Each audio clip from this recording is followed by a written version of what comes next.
Hey guys, and welcome to another episode of Modular, the Warframe mod review series. Today we're going to be taking a look at a little gem of a mod that I came across while trying to deal with the insane armor amounts in the Cougar Flood missions, and that is the one for Trinity's Link, and that is Abating Link.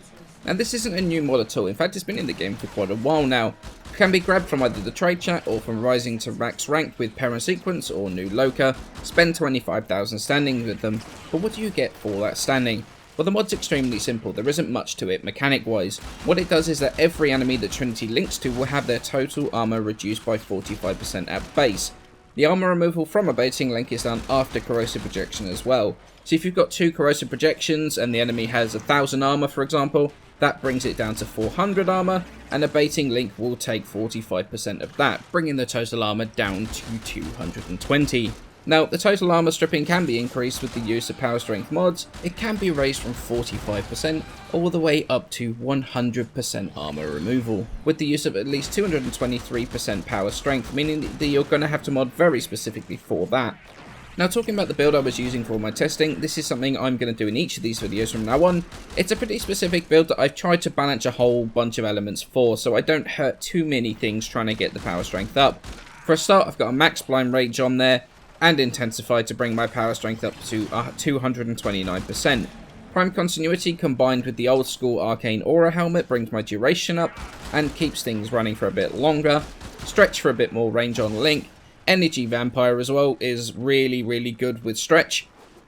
Prime flow for more energy storage. Quick thinking as a bit of a health buffer, just as sort of an oh dear I'm gonna die moment. And then speed drift for a bit faster run speed and more casting speed.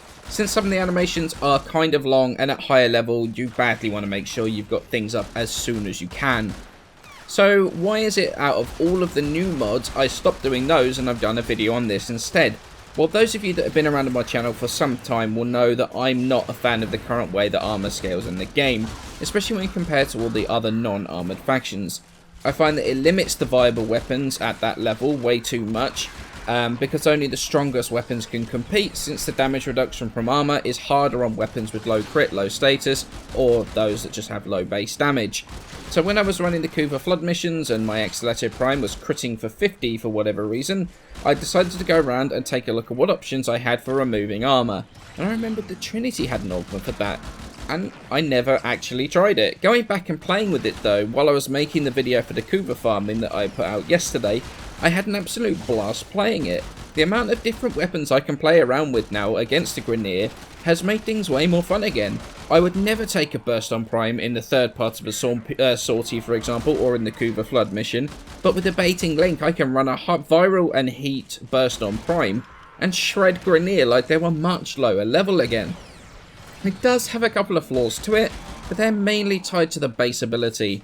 Naturally, you want to get rid of the biggest threat units first, but because Link just chooses 3 random targets to link to, it might ignore that heavy gunner or the high echo master that you want to get rid of, and link to a Kavat or a Butcher instead, or something like that. So you're not going to get the armor strip until you've dealt with the targets you're linked to already. Playing with this has really made me think that Trinity could use a couple of quality of life buffs as well, such as the ability to cast at least Link while you're in the air, maybe even Energy Vampire, in a game where at higher level movement is just as much a part of your survivability as your abilities are. Having to have your feet on the ground is starting to feel a little bit antiquated, much like with Ash's smoke bomb quality of life change you got recently. And Abating Link Trin has been one of the most fun ways I've played the game in quite a long time.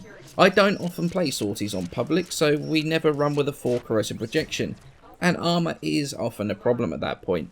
However, there is a fantastic alternative here that is admittedly high risk, high reward. It's still easy to die on Trinity playing this.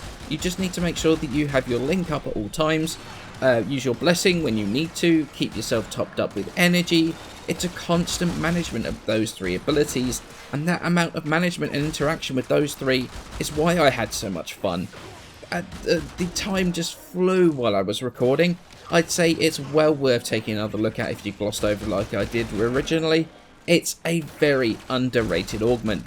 Quick little thing from me, next week is going to be Rhino week, so modulars on all 4 of his augments and then a suit up on Friday. So you have that to look forward to.